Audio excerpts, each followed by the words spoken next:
She's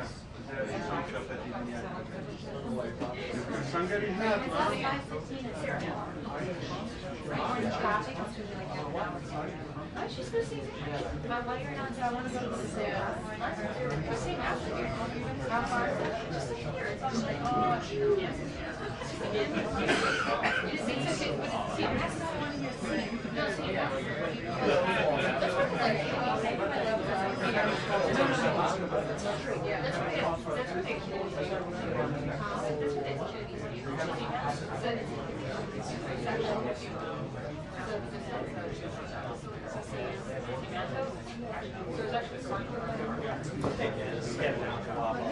Ashley told me you don't want to do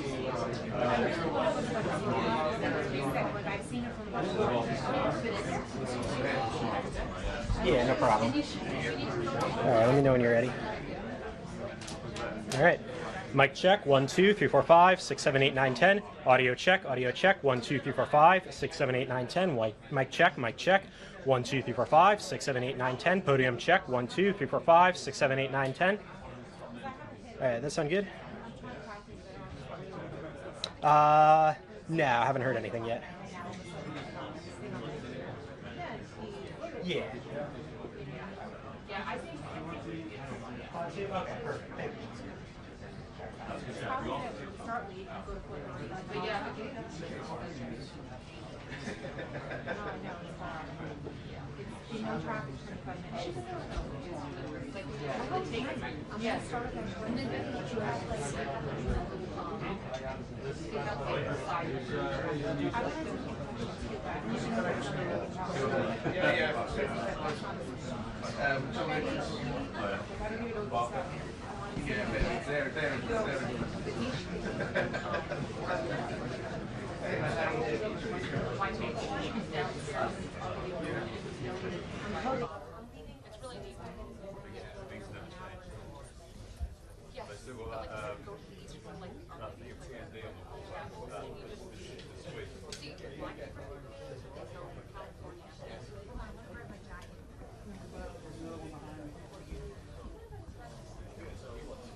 Channel 1, check, channel 1, test, question, level check, 1, 2, 3, 4, 5, 5, 4, 3, 2, 1, check, all right.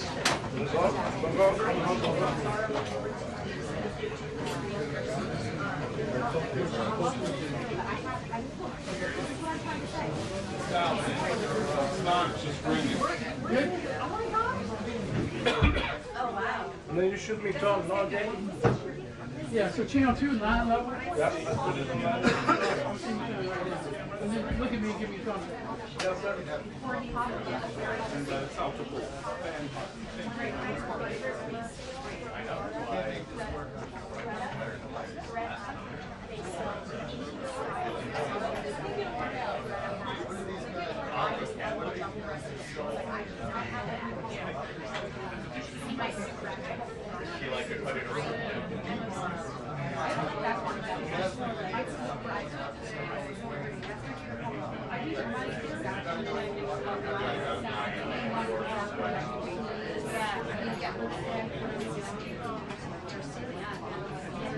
Okay, Jay.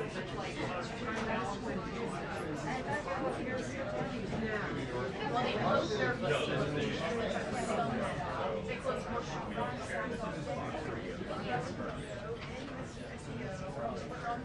But mango, you said? Yeah. This is mango, but I love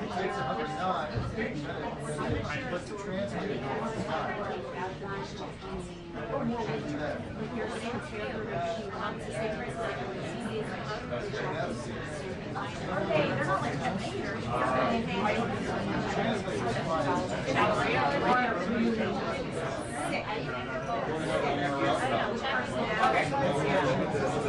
I was like suspicious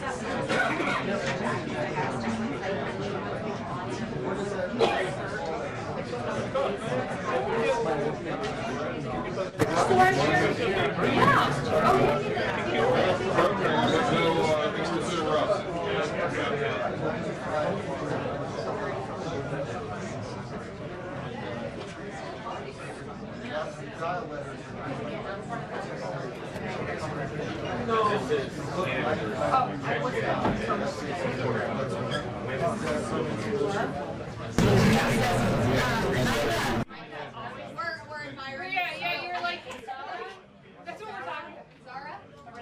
Aritzia. It sounds very Aritzia.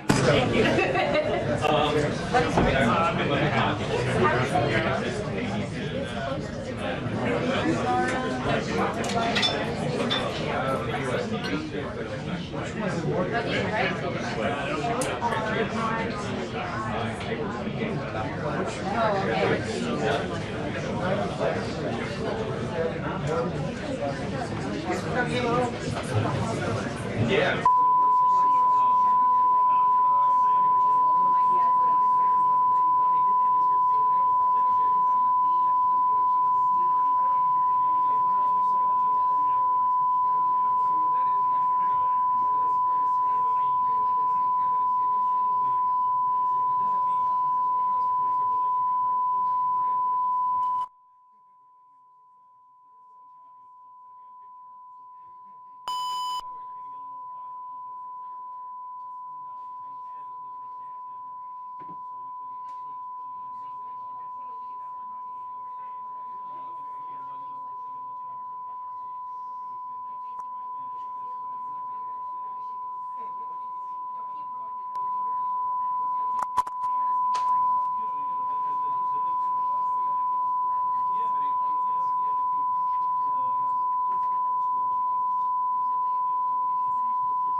Are you a small? Yeah.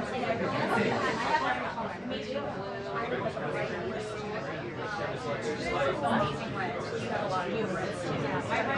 I could figure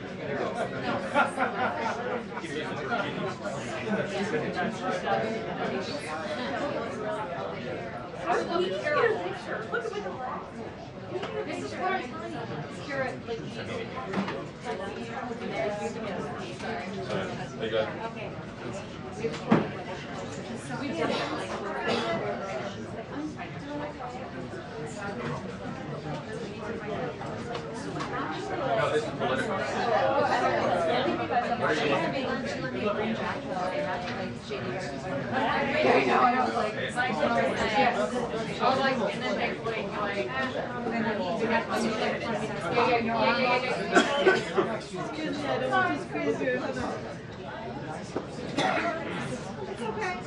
It was totally intentional.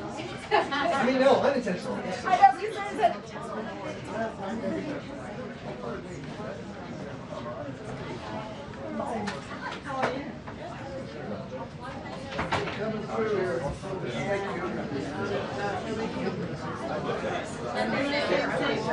Nothing new.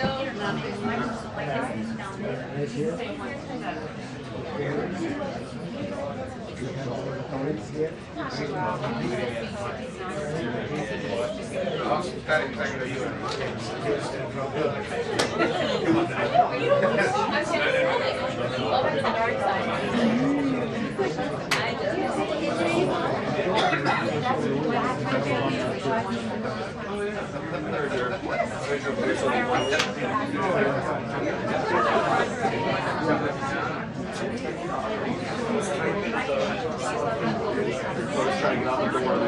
Jumped in there.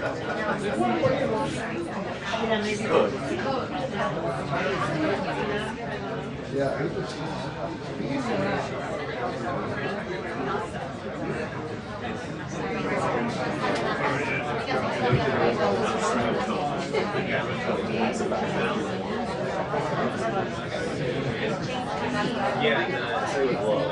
I think it started. Maybe whatever.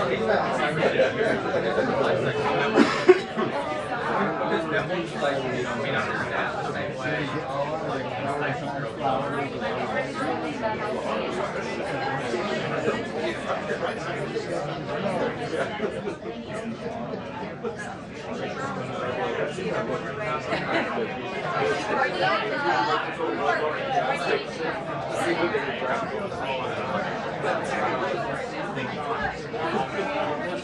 That's fine.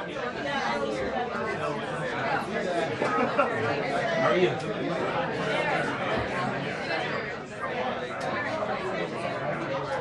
No. But yeah,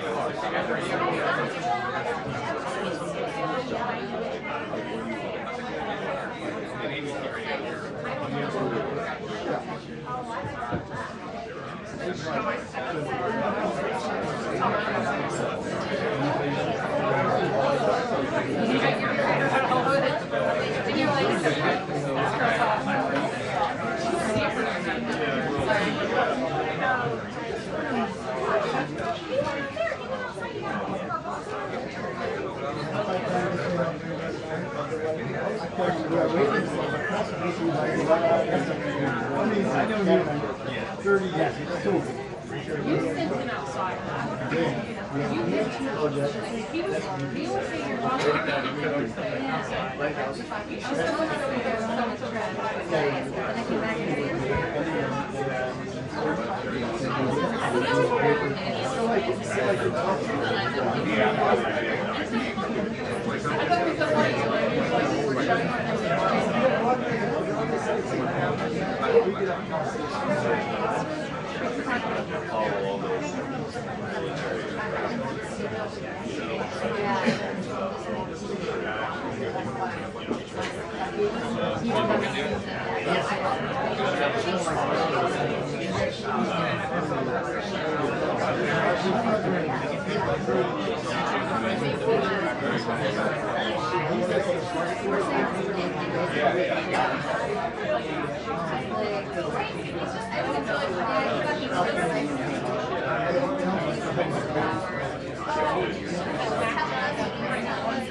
This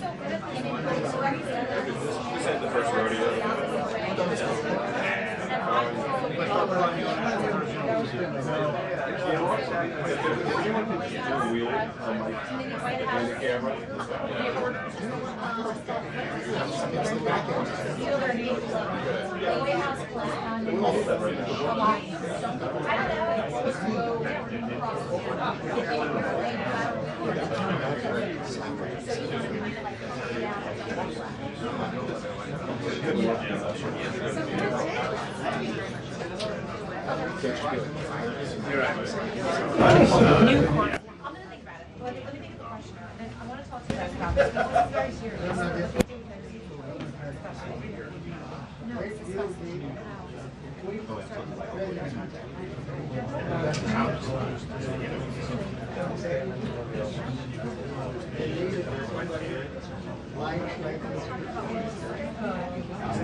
Come on, Frank, let's get it together. This guy, every day,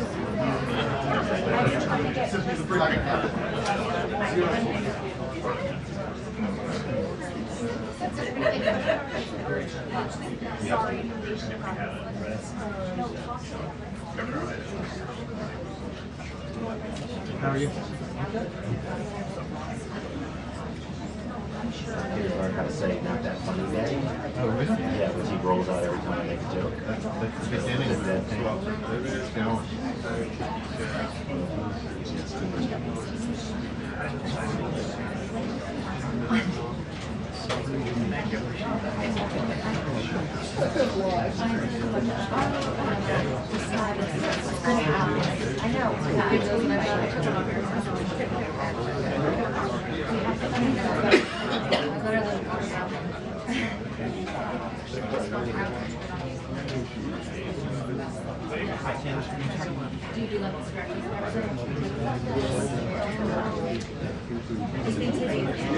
So do you want it to be like, I don't know, continuous, like a choreo, I know a lot about continuous, like a choreographed thing, or do you want it to just be like kind of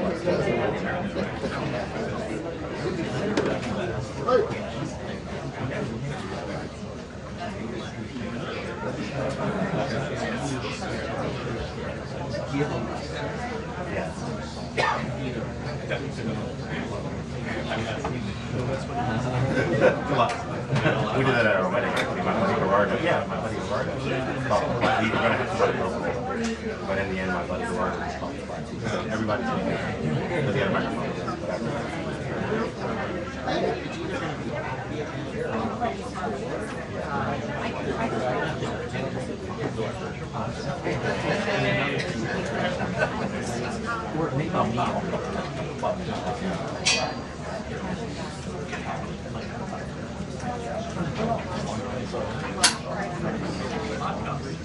Yeah, like it's like a private lesson.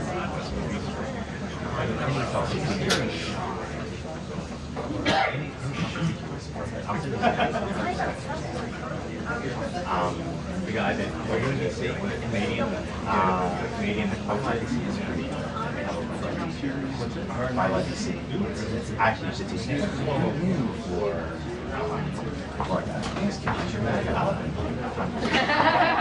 It really brings that to life. These are our core. You're looking at it.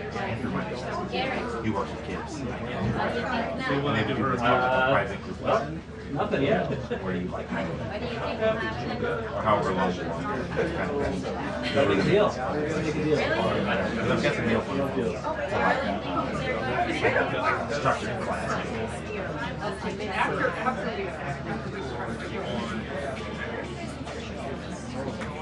Victor, you can't be doing this stuff. You gotta focus on Yeah, sure. Try to bring them more. You need to leave this all.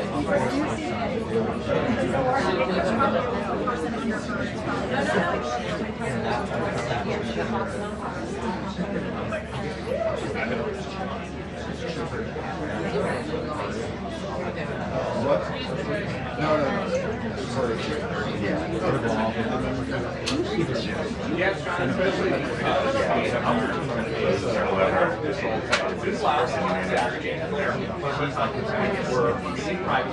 started out being very early.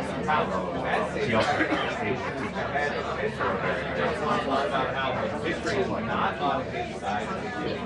it's not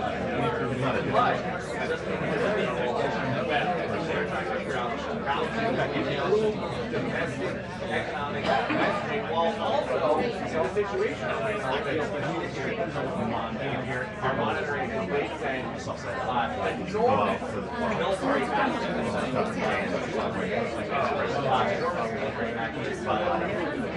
you know, she's just like, I want to go home. Private classes are more expensive, but they don't go there for nothing. Actually,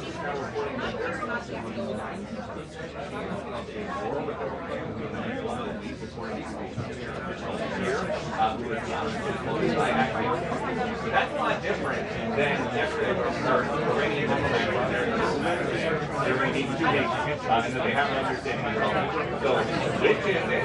We'll find out. Because now, they hear in the public, the wastewater is doing so in the home. you know, you're not actually sitting around, you know, And like Apple Burger and Ariel Bowser here in Jackson and West Ford and they're like, a lot of them go there, so they have so, yeah, they have like 2 different performances, because like I think the founder of the school started out somewhere, so they have like a few different programs. Some of those kids we go more to like senior team and pros and all that stuff, and like, you know, they're going from like 15 to 80. I'll send you David and both of them. Fighting for rebound. Tyler has abused to play basketball.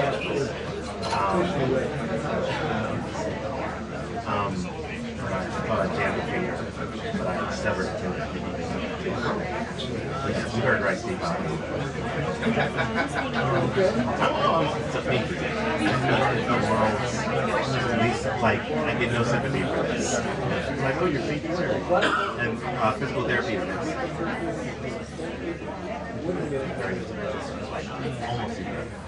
I thought I jammed it, tried to walk it off, you know, and it started to get too creepy. And I was like, oh, I should get a doctor.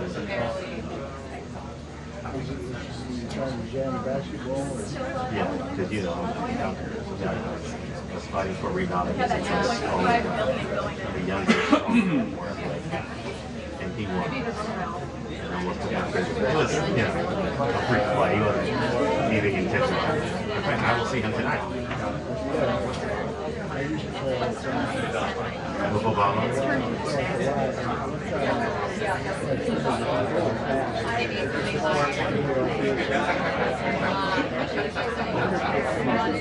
Yeah, I've dislocated this one twice, and this one once, and it's just like, my wife is like, why are you so big? I'm less afraid than I am with her, you know, and like, time to end.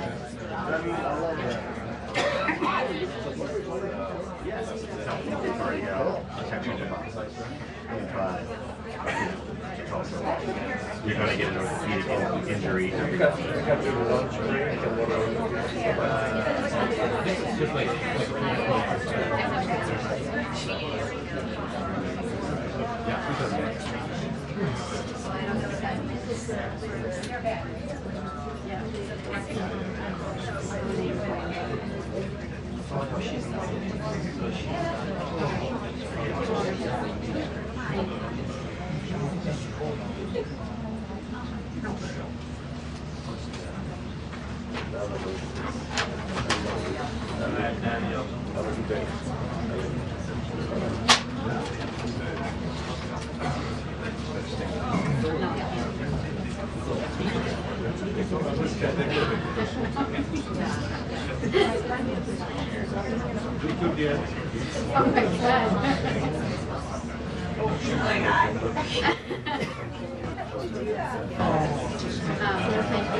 Yeah, so could be grinding. I am an issue.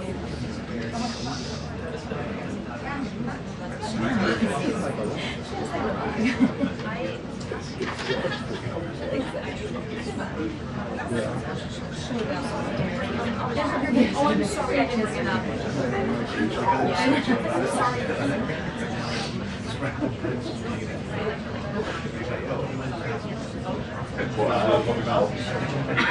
Wait, are you a Midwestern? You just feel like, but you did, you're like, I'm a Texan, okay. but I do recognize the value of the up. Oh, it's like it's like a casual How do you think I got from back there to up here? It was A couple ups and I have one other trick. Some people I just say a hot dog. hot. Oh, thank you. Yeah. So I live in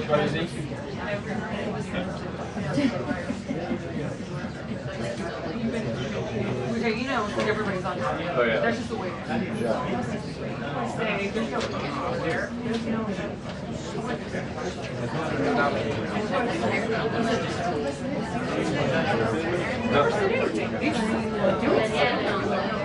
and I'm just standing there. I even learned what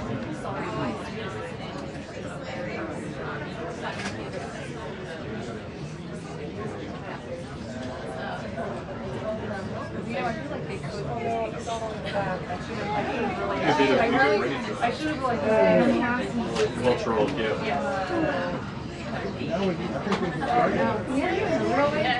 I was like,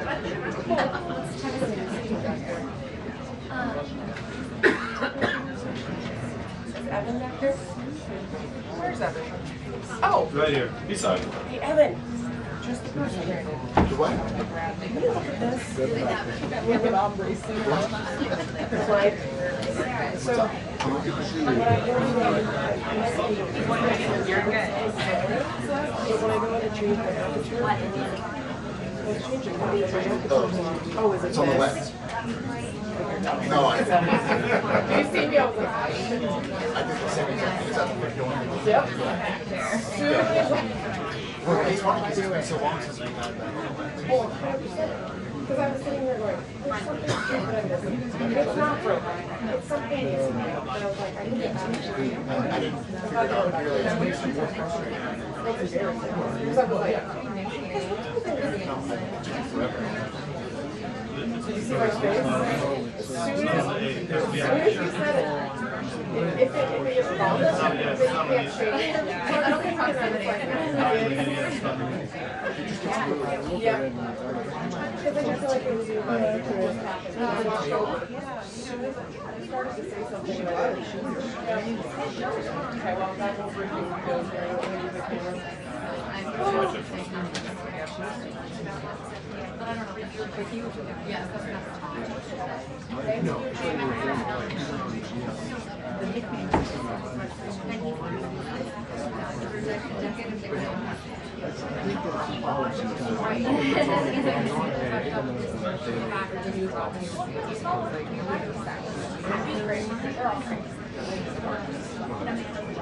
I know I didn't hear in a while. Yeah.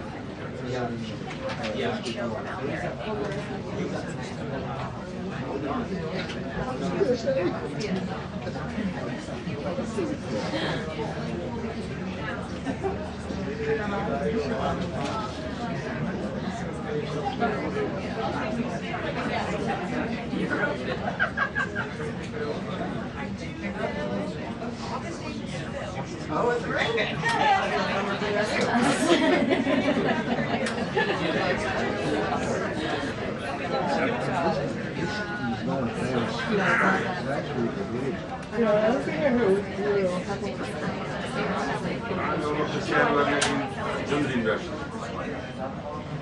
Just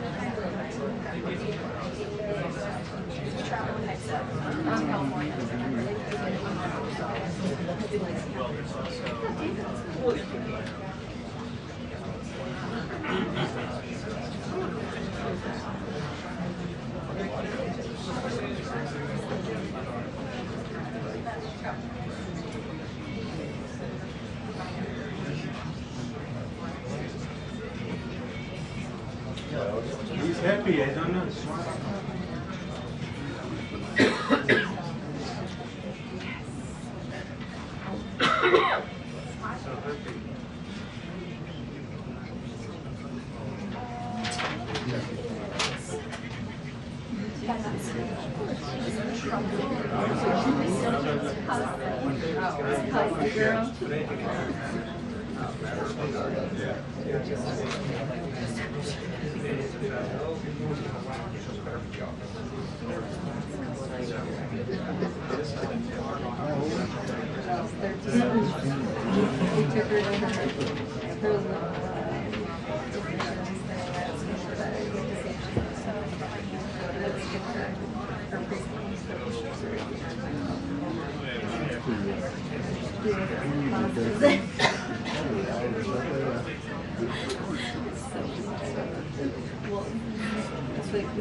We had that really bad one. So what, 2008 or something? But, oh, that was bad.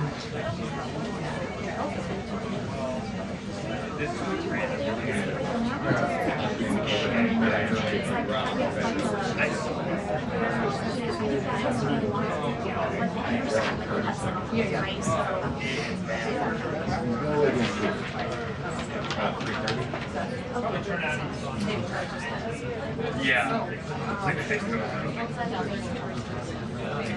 Could be that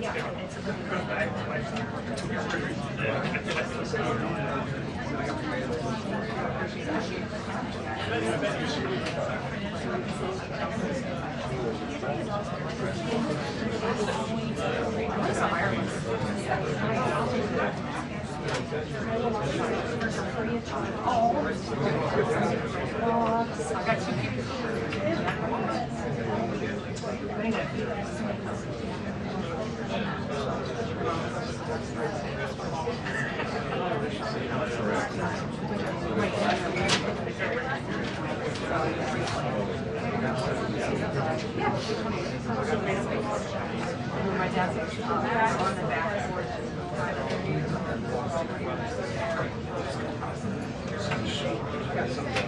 Yeah, because he was like, now what? Okay. Now. But I mean, that.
What the other one after?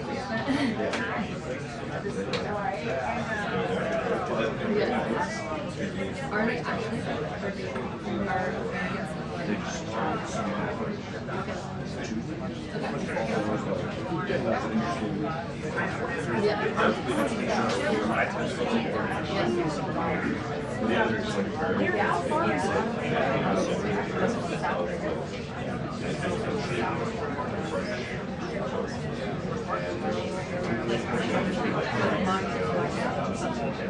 yeah.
2 minutes until the briefing. 2 minutes until the briefing. Let's go. 2 minutes to the 5 minutes. 2 to the 5. I know.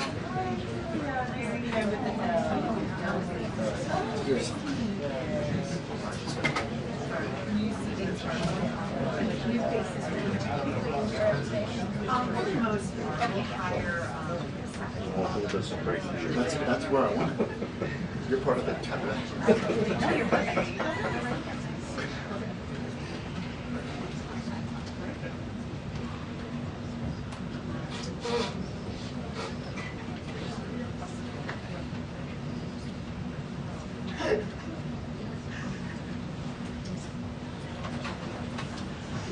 Everybody had their lives.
My mother did. Yep. I started my career. Oh, really? But this is amazing. Those were the days. The Truth Commission. And oh yeah, that would have kept you busy. Were you with AP then? I was, yeah. Wow. Where my mom? My mother's family's in and around that too. Okay. We got a bunch of the capital now. She was great. Capital, like It's gotten better. It's gotten better. My parents were just there last week. Yeah. They went to Karoline, which is the mixed use type commercial. Okay. Yeah. Yeah. Outer zones. Okay. Used to it. Yeah. They're listed out. There we go.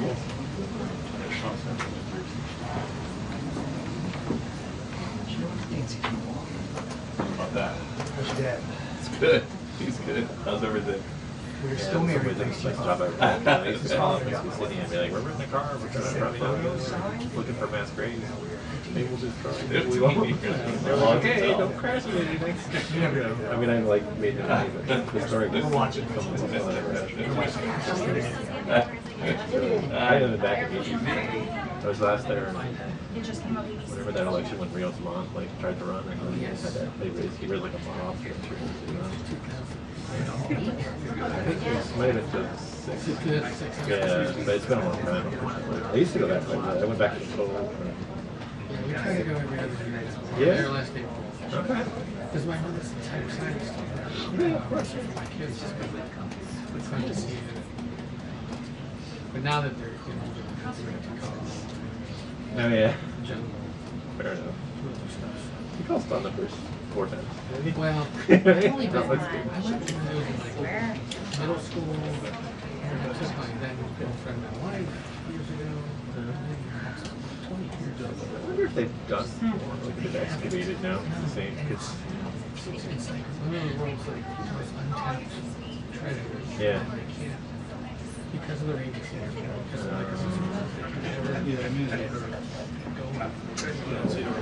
instead they just answer the reference question. Geomap could be there.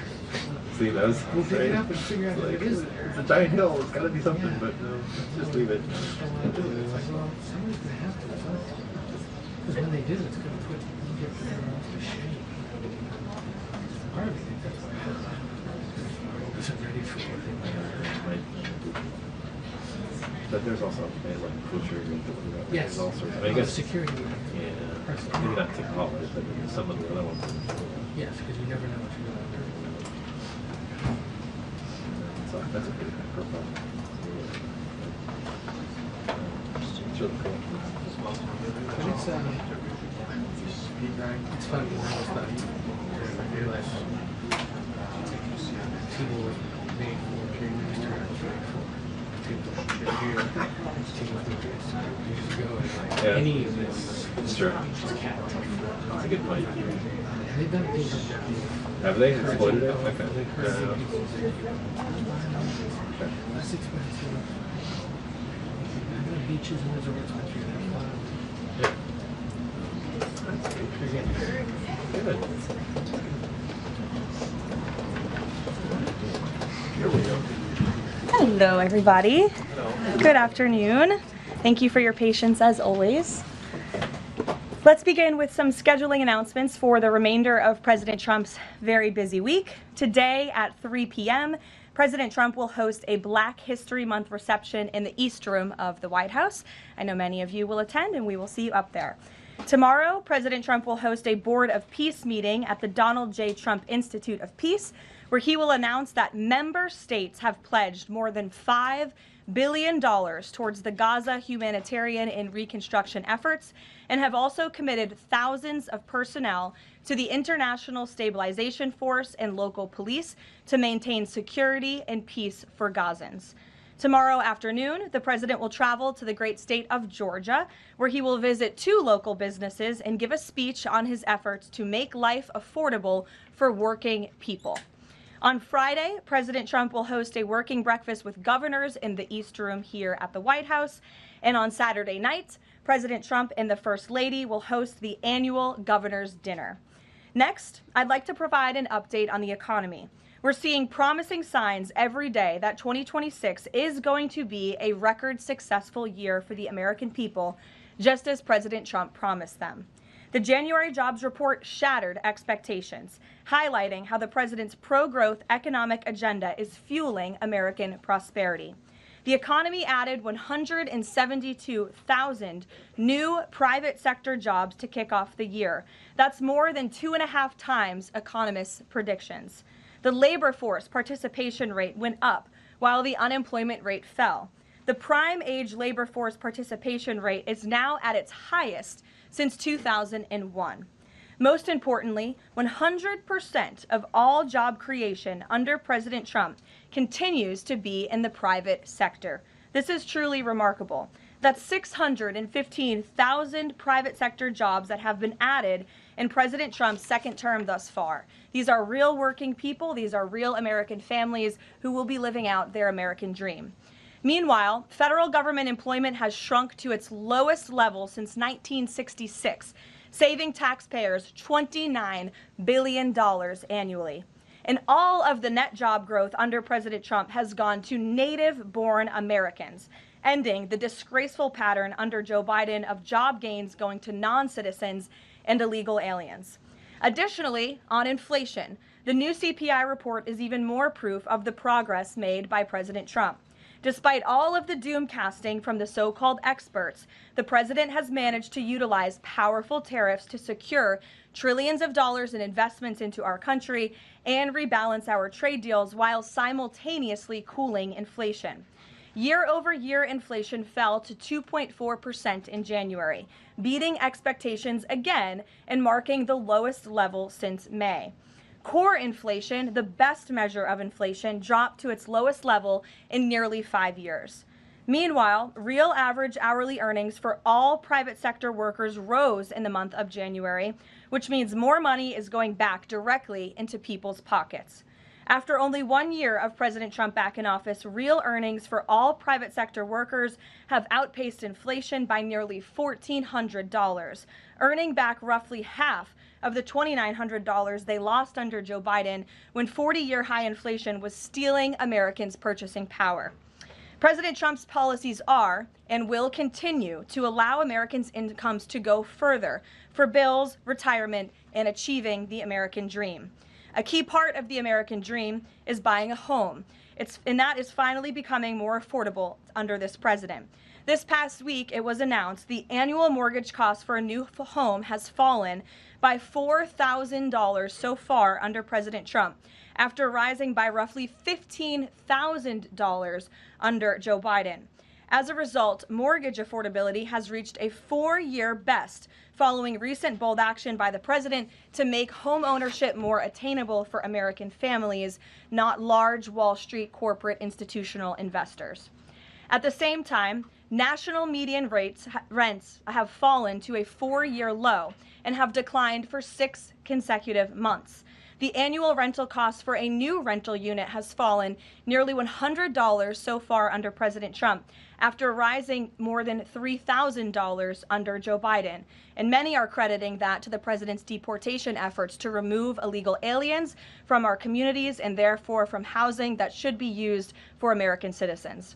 At the grocery store, the price of eggs, dairy, cheese, fresh fruit, apples, oranges, potatoes, tomatoes, and butter have fallen since President Trump took office, and he is continuing to fight for even lower prices at the grocery store for the American consumer.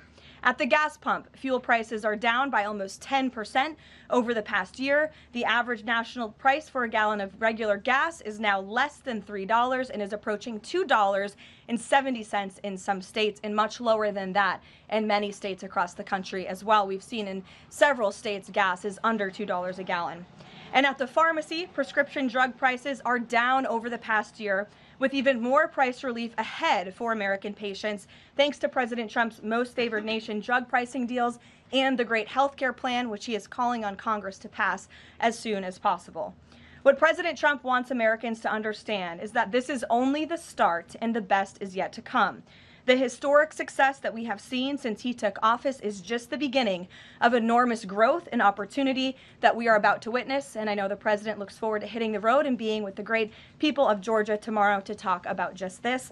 So with that, today, I know there's a lot of news. I will open it up to take your questions, and we're going to start, as always, with our new media seat, the great Michael Graham from Inside Sources. Thank you for being here, Michael. Thank you for having us, and thanks from our 200 newspaper partners around the country. So you mentioned gas. We didn't mention natural gas. And back where you live, your friends and family are paying among the highest prices for natural gas to heat their home, and for electricity generation, the #1 source of power across New England. The cheap gas is in Pennsylvania. The 2 highest places to buy gas in the country, New York City and Boston. The problem is the blue states will not allow the gas to travel to produce electricity or to reach customers. When President Trump first came back in office, there was some talk, him and Governor Hochul in New York possibly reaching a deal. When will consumers in the Northeast feel relief from President Trump's energy policies, and what can he do about state objections to expansion of infrastructure? Then I have a quick follow-up. Sure, absolutely. Well, the president has promised all Americans across the country, and in particular in the Northeast, where we do face much higher costs of electricity and of energy, unfortunately, because of the Democrat policies in the area. From the federal government's perspective, the president and the National Energy Dominance Council, Secretaries Wright and Burgum, are doing all we can when it comes to federal permitting. The drill, baby, drill agenda is obviously underway. The president has made a huge push for more fossil fuels in this country. You look at what he did last week with respect to coal. Coal truly keeps the lights on in this country. We learned that in the recent winter storms. However, there's only so much that can be done at the federal level. That's why the president has called on blue state governors to participate in this energy dominance agenda, including governors in New England and the Northeast, by contacting Governor Hochul directly to get this Constitution pipeline underway. This is not only going to bring down the cost of energy in the Northeast, it's also going to support job growth and energy affordability and more opportunity for workers in the Northeast. And I just have a quick statistic here on energy that I found fascinating, and it's obviously true because I'm saying it up here. Red states with Republican legislatures currently enjoy lower average retail electricity prices than blue states with Democrat legislatures. And that's exactly why the president is calling on all blue state governors across New England and the Northeast to get on board. Let's bring prices down for all Americans, whether they live in a red or a blue state. So right down the street from your alma mater, San Antonio College, is talking about building an ICE facility that's causing a lot of political agita in New Hampshire, and for the Republican governor, Kelly Ayotte. Seems to be some miscommunications argued on both sides. Even Republican supporters of Trump who live in the town say, we're not sure we want this. What's your message to the folks in New Hampshire about this proposed ICE facility? The message is that illegal immigration, while the border is secure, is still a problem across our entire homeland. And the previous administration allowed nearly 20 million illegal aliens from countries all over the world into our country. And the President and Secretary Noem have done a phenomenal job at deporting. Nearly 3 million illegals have left the country either through deportation or self-deportation over the past year. But obviously, there are a lot more illegal alien criminals left in our homeland. That includes in New England. There are many within our communities in New Hampshire, in Maine, and definitely in Massachusetts and in the Boston suburbs that need to be arrested, detained, and deported back to their home countries. And so the President and Secretary Noem, and I know ICE, are engaged with local governors across the whole country, including in New Hampshire, to open more detention facilities. This is an unfortunate consequence of the previous administration's border invasion that the President has thankfully put a stop to, but of course we still need to grapple with the illegal alien criminals who are here, and that requires more detention space. Thank you, Michael. John. Garrett. On Iran, I'm not asking you for like military secrets here, but can you share? Know I would be so unwise. Unless you want to give them. Can you share a little bit about the President's thinking on whether or not to strike Iran, who he's talking to, what information he's consuming, and why a strike might be necessary on a nuclear program he says was obliterated by the last U.S. strike? Well, there's many reasons and arguments that one could make for a strike against Iran. The President had a very successful operation as Commander-in-Chief with Operation Midnight Hammer, as you know, as you just said, totally obliterated Iran's nuclear facilities. The President has always been very clear, though, with respect to Iran or any country around the world, diplomacy is always his first option, and Iran would be very wise to make a deal with President Trump and with this administration.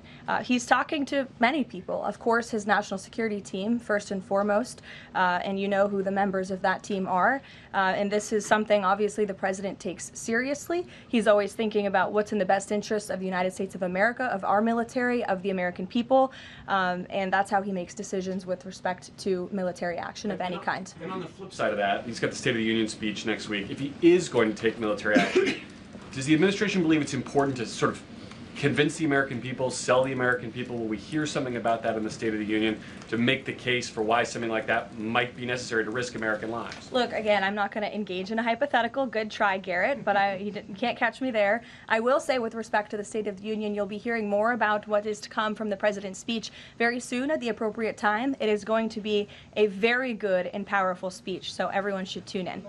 Ed. Karoline, thank you. I got two questions for Sure. you. About Independence Hall in Philadelphia, the administration's decided to appeal a judge's ruling that in essence was trying to put the slavery displays back, arguing that the federal government believed it had the power to disassemble and disassemble historical truths when it has some domain over historical facts. The judge said it does not. The administration said that you were planning to put up updated interpretive materials and provide a fuller account of the history of slavery at Independence Hall. What more was the administration, or is the administration, planning to add? I'm not familiar with this specific instance, Ed, to be honest with you, but I will check in with the appropriate people who are overseeing this, and we'll get you a more firm answer. One other question then. Yesterday in his statement about Jesse Jackson, the President said, despite the fact that I'm falsely and consistently called a racist by the scoundrels and lunatics on the radical left, Democrats all, it was always my pleasure to help Jesse along the way. Where or when does the President believe he's been falsely called racist? You're kidding, right? No. I will pull you plethora of examples. I'm going to get my team in that room to start going through the internet of radical Democrats throughout the years, Ed, who have accused this president falsely of being a racist. And I'm sure there's many people in this room and on network television across the country who have accused him of the same. In fact, I know that because I've seen it with my own eyes. And the president very much looks forward to having an event later this afternoon at 3 p.m. to celebrate Black History Month and to talk about how his policies are advancing opportunity and prosperity for all Americans through record tax cuts, through the Trump accounts that all Americans can access regardless of race. These are a great thing for the next generation of Americans. The president has also awarded hundreds of millions of dollars in additional funding to strengthen educational outcomes at historically Black colleges and universities across the country. Again, the president is protecting the hard-earned benefits of the 2.4 million Black veterans who honorably served in our nation's armed forces forces by reducing the backlog of veterans waiting for their VA benefits and for their home loans through the Department of Veterans Affairs. So there is a lot this president has done for all Americans regardless of race, and he has absolutely been falsely called and smeared as a racist, and I'm happy to provide you those receipts, and we gladly will right after this briefing. Jennifer, go ahead. You mentioned the $5 billion in pledges for the Board of Peace. Will we be able to get a breakdown of which countries are providing each of those pledges? Yes. And which countries are providing troops? Sure. We're happy to provide that breakdown, and I'm also happy to provide the list of countries that will be attending tomorrow. I know it's more than 20 countries. I know there's a lot of interest in that. I'll spare myself reading you the list of 20 countries from the podium, but we will provide it, and the president will be opening the meeting tomorrow with remarks, and will sort of formally be chairing the meeting at the beginning before he departs for Georgia tomorrow. And then on the sewage spill, the sewage pipe that broke on the Potomac, can you give us an update on the federal government's response? And officials have told CBS that some of that aging infrastructure is a concern, that this particular pipe wasn't even of the most urgent concern. Do you know if the government is looking into which other pipes could be at risk of collapsing? Well, the next step in this process is for any of the 3 local jurisdictions involved, whether that's the Commonwealth of Virginia, the state of Maryland and Governor Moore, or the District of Columbia, to step forward and to ask the federal government for help and to ask for the Stafford Act to be implemented here so that the federal government can go and take control of this local infrastructure that has been abandoned and neglected by Governor Moore in Maryland for far too long. In fact, it's no secret that Maryland's water and infrastructure have been in dire need of repair. Their infrastructure has received a nearly failing grade in the 2025 report card from the American Society of Civil Engineers. This is the same grade they've received 5 years earlier. There has been no improvement under the leadership of Governor Moore. He's clearly shown he's incapable of fixing this problem, which is why President Trump and the federal government are standing by to step in. And for all of the environmentalists in the room and across the District of Columbia, let's all hope and pray that this governor does the right thing and ask President Trump to get involved, because it will be an ecological and environmental disaster if the federal government does not step in to help. But of course, we need the state and local jurisdictions to make that formal request. That's part of the legal process to move forward. Peter. So you said that any of the 3 Democrats just need to ask. A few minutes ago, Maryland's Governor Wes Moore asked. He said, if the president wants me to ask nicely, our response is this: please, Mr. President, do your job. To which I say, I'll ask the president and we will provide you with the next steps. But in all seriousness, the federal government has been preparing plans. The White House has been in contact with FEMA, with the Army Corps of Engineers, with the Environmental Protection Agency. Again, we've been standing by. This is a problem we want to fix, not just for the federal government, but for everyone who lives in the District of Columbia, including all of you. So you're welcome. To your point about that, there are a lot of events coming up for America 250. The president wants people from all over to come to the nation's capital. Is he worried that by the summer, the Potomac River will still smell like poop? He is worried about that, which is why the federal government wants to fix it, and we hope that the local authorities will cooperate with us in doing so. Steve. So what will the $5 billion be used for in Board of Peace, and will that be sort of a down payment for much more money? You'll be hearing more about that tomorrow at the meeting. If you recall, at the first meeting when we were in Davos, Jared Kushner did provide a very detailed PowerPoint presentation for the vision of Gaza, the reconstruction and the humanitarian efforts, of course, providing local security on the ground. That will be part of the discussion tomorrow, is how can we maintain security? First, you must achieve security to get to prosperity, which is sort of the second part of this plan. So you'll be hearing more about that tomorrow, but I would just point out, $5 billion worth of investment. We're talking about reconstructing Gaza. I remember when those words came from the president's lips in the East Room many months ago, and all of you in the press were bewildered at how the president could have such an ambitious goal of rebuilding Gaza, which is obviously a place that has been just turmoiled by violence and chaos for many, many years. But we are well underway in doing that, and it's a historic accomplishment for this president. Secondly, is the president seeing enough progress in the Iran talks to let negotiations go a little little further? I mean, where do things stand after yesterday's talks? I think you heard from the administration and the State Department yesterday that there was a little bit of progress made, but we're still very far apart on some issues. I believe the Iranians are expected to come back to us with some more detail in the next couple of weeks, and so the president will continue to watch how this plays out. Sure. Follow up on that. Thank you, Karoline. On these Iran talks, I mean, how much time is the president willing to give it before he is seriously maybe considering military action? Is he willing to give it that full 2 weeks? And has he given the Iranian officials a deadline on when he wants to see a deal? It's a fair question, Rachel, but I'm not going to set deadlines on behalf of the president of the United States from up here. And then just one more on the shutdown. We're now in this partial shutdown over DHS funding. Has the president personally spoken to the Democratic leaders in Congress? Can we expect to see them at the White House to try to make a deal on this?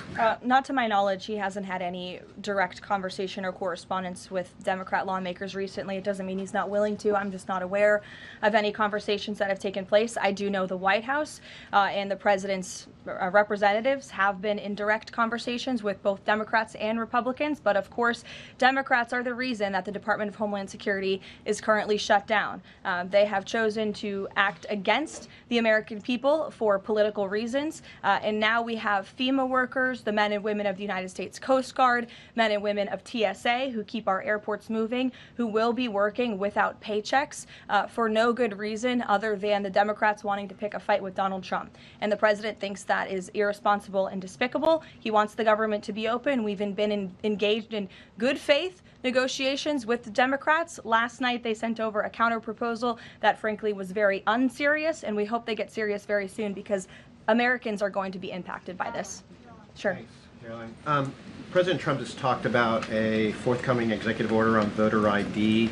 Is there more details you can provide about for that? And can you talk about any steps that you're taking to overcome court challenges that you've kind of faced in this area before on voting? Well, as the president said in that Truth Social post, he's discussing and exploring legal options for a potential executive order with respect to voter ID, but this is something he's made very clear he wants Congress to get done. The Save America Act is a common sense piece of legislation that has now passed the House of Representatives to ensure that voter ID is a requirement in the United States of America.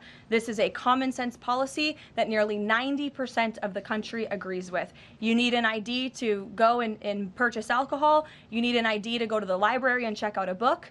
And so the president thinks you should have an ID to vote in our nation's elections. And I know the vast majority of Americans agree with him on that. And he wants Congress to move quickly to get it done. Thank you so much. Can I ask on Cuba something? Sure. On Cuba, you know, it's increasingly being described as a humanitarian crisis. What is a successful outcome for the U.S. that the U.S. wants to see in Cuba? Is there anything less than regime change that would be considered success? I think, as Secretary Rubio has articulated and the president himself, we obviously want to see flourishing and prosperous democracies all over the world, especially in our own hemisphere. I'm not dictating any actions the United States may take to get there, but of course that's in the United States' best interest to have Cuba be a truly free and prosperous democracy. Unfortunately, right now, that is not the case. They are a regime that is falling, their country is collapsing, and that's why we believe it's in their best interest to make very dramatic changes very soon, and we'll see what they decide to do. Sure. Thank you so much. Following up on Gaza, this $5 billion, who exactly will be in charge of managing this money? Would that be the president himself making the final decisions on how these funds are spent? It will be the Board of Peace, which the president is, of course, the chairman of, but all of the member parties, I believe, will have votes on the funding. And then, of course, there is that technocratic layer underneath the official Board of Peace with the member countries that will be making decisions as well. So if you just go back and look at the first event that we had where we sort of unveiled the structure of the Board of Peace, that structure remains in place, and they'll be overseeing the funds that will be announced tomorrow for their reconstruction and humanitarian efforts. Sure. Another question on that Board of Peace announcement. You mentioned there will be the announcement of who comprises that International Stability Force. How soon will that force be deployed? And have all of the regional partners, all of the regional countries signed off on the makeup of that force? I don't have a timeline for you today, but again, I'm sure you'll hear more about this tomorrow. So you'll join us at the event. Deanna. Thanks, Caroline. Two questions. Sure. First, the president has talked a lot about housing affordability. And several countries that are facing housing shortages, including Canada, for example, have imposed a ban on non-citizens, like foreigners, from buying their houses. Do you know if that's a strategy that the president would be willing to deploy? Well, first of all, the president is obviously committed to deporting illegal aliens from our country and those who are not lawfully present in the United States, which he has done at a record pace, which has led to the falling of rents, as I pointed out in my opening remarks. Secondly, the president has recently announced that he is fighting for a ban on institutional investors and Wall Street billionaire corporations from buying up single-family homes that should be lived in his opinion, by American families. We know this is going to have a remarkable impact on the housing market and on prices and supply and demand for the American consumer and the American family. And then thirdly, the president is also expediting permitting as fast as we possibly can to build more homes, to increase supply, to obviously bring down the cost of home ownership and purchasing homes for the American people. And then also, as I mentioned as well, we do see mortgage rates falling. So all of this is combining to make housing more affordable in this country. There's still a lot more to do. The president is still digging his way out of the mess that was created by Joe Biden's administration in jacking up mortgage rates and jacking up housing costs. But we do see very positive trends in this direction. And the president wants the United States to be a nation of owners, not renters. He wants families to live in homes, not institutions and big corporations. Michael. Karoline, secondly on Ukraine, Sure. Yesterday Zelensky said in an interview that he says that it's not fair that the president is saying that Ukraine has to make concessions. He's saying this publicly, and not Russia. Has the president seen these comments? And when the president says that Ukraine has to make concessions, is he referring to giving up Donbass? I think the president would respond to that by saying he does not think it's fair that thousands of Ukrainians are losing their lives, and Russians too, in this deadly war. And that's why the president and his team have committed a tremendous amount of time and energy in bringing this war that is very far away from the United States of America, but nevertheless, this is a president of peace. And so he's committed a tremendous amount of time and energy to bringing this war to an end. Just yesterday, there was another round of trilateral talks between the U.S., Russia, and Ukraine. There was meaningful progress made in both parties. Both sides agreed to update their respective leaders and to continue to work towards a peace deal together. So there will be another round of talks in the future. But I think the president views this entire situation as very unfair, not just for Russians and Ukrainians who have lost their lives, but also for the American people and the American taxpayer who were footing the bill for this war effort before President Trump put a stop to it. And I would just remind everyone around the world that the United States is still selling weapons to NATO that are then being sent to Ukraine in their defense of their freedom in their borders. Michael. Russia is reportedly joining Iran for joint naval exercises in the Gulf of Oman this week. Has the president issued any kind of warning to Russia or even China not to involve itself if the U.S. decides to strike Iran? Not to my knowledge, no, or not that I would dictate from this podium. I wouldn't reveal the president's private conversations with world leaders. With respect to that, again, when it comes to Iran, the president has a decision to make, and he will do that, and I'm not going to broadcast what that decision may be ahead of him. President Barack Obama, Karoline, was recently asked if aliens are real. He says they're real, but he hasn't seen them. The president's daughter-in-law, Lara Trump, told Miranda Devine of the New York Post that the president has a prepared speech on this issue that he prepares to deliver at the right time. Is that true? And does the Trump administration believe aliens are real? Well, a speech on aliens would be news to me. That sounds very exciting, though. I'll have to check in with our speech writing team. And that would be of great interest to me personally, and I'm sure all of you in this room, and apparently former President Obama, too. So we'll keep you posted on that. Tyler. The White House has touted an unprecedented amount of cooperation with counties in Minneapolis after the negotiations with Tom Homan. Are those written or verbal deals with the sheriff? How many have agreed to cooperate on immigration enforcement who previously refused to do so?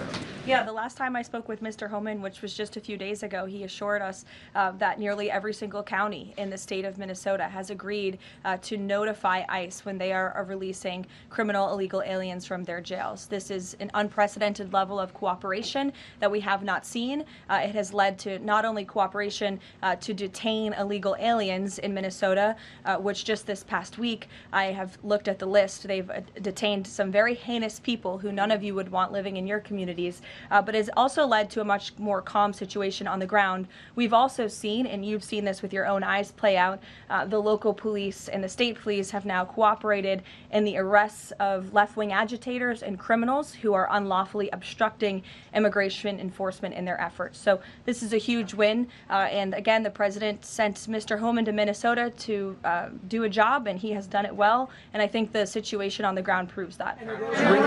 Are those like written agreements that they've been signed by various officials in the state? These are agreements that have been made by state and local officials in the federal government, and we are seeing that cooperation play out every single day. These counties are notifying ICE when they are releasing criminal illegals from their jail, and we do know that they are arresting left-wing agitators who are unlawfully impeding law enforcement. There's video to show that. Show it yourself. You can view it with your own eyes. John. Thank you, Karoline. You mentioned two things: DHS closed and the SAVE Act IDs. Both of these could get solved in 15 minutes if Senate Leader John Thune simply got rid of this phony 60-vote cloture rule and got 51 votes, and that would be the end of it, because everyone in this room knows if the Democrats take over, they'll get rid of that rule in 90 minutes. They already tried it one time, and the two Democratic senators that stopped it are no longer there, Manchin and Sinema. President Trump is backing a lot of these senators for re-election, and yet they will not get rid of the 60-vote cloture rule, which is holding everything up. What is the president's position on John Thune in the Senate finally getting rid of this so this legislation can get moved? Well, the president has a good relationship with Senate Majority Leader John Thune. They keep in very close contact, and they work together all of the time. I hear your passion in your voice, and I know it's shared by many Americans across the country, including the president himself. He wants to see the SAVE Act voted, and he's expressed that both publicly to all of you, the American people, but also privately in his conversations with Senate Majority Leader Thune and many other members of Congress as well. Yes, Rav, go ahead. Good to see you. So J.B. Pritzker just recently signed the bill. The law went into effect in January, and it's supposedly going to allocate about $2.5 billion to illegals to go to college and financial aid in the state of Illinois. What is the White House's reaction to this? Illinois is already, by 2027, they're supposed to have a $3 billion deficit. What's your reaction to that? Yeah, we'll have to take a look at that. I would say the president certainly thinks that Governor Pritzker is not doing a very good job of managing his state, as evidenced by not only the waste, fraud, and abuse, but also the crime in the city of Chicago that unfortunately Governor Pritzker has refused to pick up the phone and call the White House and ask for help on, which is something his residents want him to do, but he refuses to do for political reasons. As for the specific money, we'll take a look and get you an answer. You're welcome. John. Thanks a lot, Karoline. Two questions. One is about the president's trip to Georgia tomorrow. If you can provide some additional information about that, why Northwest Georgia was chosen for this particular trip, for instance. Sure. Well, Georgia is obviously a very important state to the president and to the Republican Party, and the president loves the people of Georgia. He'll be touring, like I said, a steel facility, and then he'll also be stopping by another local business, and he will be giving remarks on affordability, on the economy, on all of the great economic news that I just shared with you earlier. He'll be meeting and greeting with everyday Americans, and that's what the president loves to do, to get out across the country, and he's spoken about his intention to go across the country a lot more, and obviously tomorrow's trip is evidence of that. Secondly, last week, as you know, big event that took place in the Roosevelt Room, the president announcing that the EPA has repealed these federal limits on emissions for cars, trucks, and power plants. And in the president's presentation, he mentioned that American families will save $2,500 for a new car or truck. Where is the promise coming from automakers that they're going to pass along their savings to those families all across the country? It's a great question, John. That was an economic analysis that was provided to the president, and I'd be happy to provide that to you so you can take a look yourself. But I'm glad you brought up the president's announcement last week, because this is one of the largest deregulatory actions ever taken in the United States of America. And overall, it's going to save our country $1.3 trillion in regulatory burdens that have really done nothing for our country, nothing for our environment, nothing for our economy. In fact, this announcement received widespread and bipartisan praise. I think I recall seeing the editorial board of the Washington Post, of all places, even commending the president and Administrator Zeldin for this historic action last week. So there's no doubt it is going to save the American consumer money, and I'd be happy to provide that specific economic analysis to you. Sure, in the middle, go ahead. Yes. Thank you. Governor Moore in Maryland signed a bill that is ending the law enforcement cooperation with ICE. And by doing that, a lot of local sheriffs are not happy, and in fact, they met today in Annapolis to come up with either a legal action. What is the message of the White House to those sheriffs and to the residents of Maryland? Well, first of all, it's another despicable action by Governor Wes Moore. Why would you prevent your state and local law enforcement from cooperating with federal law enforcement? If you just ask them, to your point, if you ask a sheriff across the country if they want to have that level of cooperation and coordination with the federal government, of course they do. It makes their jobs easier. It keeps them out of hostile and dangerous environments. It allows them to detain illegal alien criminals who have committed heinous crimes in our country with the most safe circumstances possible.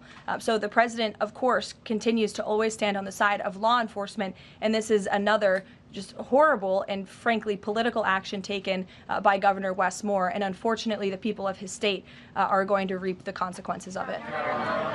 Sure. Thank you, Caroline. President Trump just said on Truth Social that it would be a big mistake for the UK to hand over control of Chagos Islands to Mauritius. But the State Department earlier this week has said that the U.S. does support that handover. So does this post now suggest that the U.S. does not, or that President Trump has changed his mind on this? The post should be taken as the policy of the Trump administration. It's coming straight from the horse's mouth. When you see it on Truth Social, you know it's directly from President Trump. That's the beauty of this president and his transparency and relaying this administration's policies to all of you and to the rest of the world. Carrie, go ahead. There's been a series of walkouts from public school students that have been sort of provoked by a number of public school administrators. What are your thoughts on this? What's the administration's thoughts on this? Will they be taking any actions on these walkouts against ICE? Look, I think obviously the president and the administration support the First Amendment rights of all American citizens, and if they're peacefully protesting, then that's their constitutional obligation and right and responsibility to do so. Of course, the administration also wants to see American school children in school learning and educating, and I think it does speak to the left-wing bias that is unfortunately very present in our nation's public school system, and it's something that Secretary McMahon has been working very hard to root out of our public school system by ensuring that local governance and local control takes place over our nation's public schools, and that parents and educators closest to students have a greater say over curriculum and academia in our country. Take a couple more. Go ahead. Thank you, Caroline. The Vatican announced earlier today that they would not be joining the Board of Peace initiatives over concerns that it could potentially compete with the United Nations over handling crisis conflicts. What's the White House's response to that? Yeah, look, we saw that. I think it's deeply unfortunate. I don't think that peace should be partisan or political or controversial. And of course, the administration wants all those who were invited to join the Board of Peace to join. Because again, the Board of Peace is overseeing the reconstruction of a territory that has been plagued with violence, with bloodshed, with poverty for far too long. And this president has a very bold and ambitious plan and vision to rebuild and reconstruct Gaza, which is well underway because of the Board of Peace. This is a legitimate organization where there are tens of member countries from around the world, and we think that's an unfortunate decision. In the back, sure. Thank you, Caroline. I'll go to both of you, sure. Okay. Go ahead, and then Jake, you can go. You're welcome. Karoline, can you tell me, is there an update regarding the tariff rebate checks that the White House was promised? I don't have an update for you on timeline, but I know that it's something that the president and his economic team continue to very seriously discuss. Thank you, Karoline. I've got two questions. First, does the president see some sort of religious or prophetic component to the unfolding developments in the Middle East? I haven't spoken to him about that particular perspective, to be honest with you, but of course the president wants peace for all people of all faiths all around the world, and that's part of his push to create peace in the Middle East, which he has done successfully. And my second question is, as his popularity rises around the world, and especially in regions where he's invested so much effort in promoting peace and ending wars, do you think we might be watching the emergence of a global MAGA movement? Is this something that the president has discussed at all? Well, I don't know, Jake, but I sure hope so. Take a couple more. Go ahead. Sure. I wanted to ask you about Iran. As the U.S. military builds up around Iran, is President Trump coordinating war plans with Israel so that if he does decide to strike, that Israel will be a part of those strikes? Look, I don't have any specifics on the president's recent conversations with Israel. As you know, Prime Minister Netanyahu was just here at the White House last week or the week before. But again, with respect to Iran, there was some progress made yesterday. There are still a lot of details to discuss, and we'll continue to see how this plays out. You know, the United States government, of course, is always in close communication and correspondence with the state of Israel, and that starts right at the top with the president and Prime Minister Netanyahu themselves. One more. Go ahead. Last week we saw the underlying affidavit for the search warrant that was executed in Fulton County, and there was not any mention in that document about foreign election interference in the 2020 election. I'm wondering if DNI Gabbard has uncovered that in Georgia or in Puerto Rico, where we know her team was sent as well. I don't have any updates for you on that today. I would defer you to the director's office herself. Karoline, Sure. two questions. One on the president's schedule today. It says he has signing time.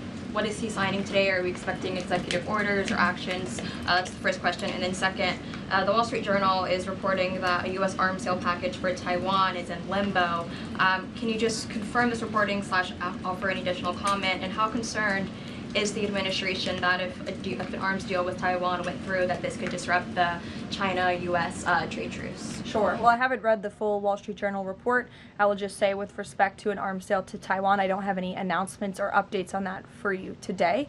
And to your first question about what the president will be signing, he will be signing an executive order, which you will all be hearing about later this afternoon, and you will see him in 1 hour at the Black History Month reception. We'll see you there. Thank you.